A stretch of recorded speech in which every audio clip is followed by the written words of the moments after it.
అవుతుందనేది సైంటిఫిక్గా ప్రూవ్ అయ్యి ఉంది. ఈ ఉల్లిపాయలో ఆనియన్ ఏ అనే ఒక కెమికల్ కాంపౌండ్ ఉంటుందట.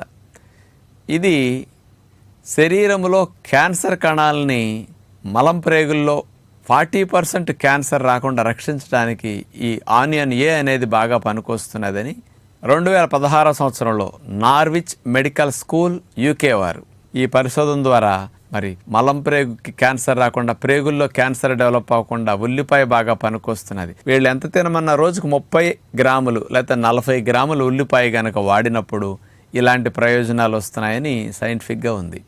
మరి మీలో కొంతమందికి ఒక డౌట్ రావచ్చు, మేమండి 30-40 గ్రాములు ఏంటండి, రోజుకి 100 గ్రాముల పైన ఉల్లిపాయలు వాడేస్తున్నాం కదా, 2-3 రోజులు 4 రోజుల్లో కేజీ ఉల్లిపాయలు అయిపోతాయి మన ఇంట్లో.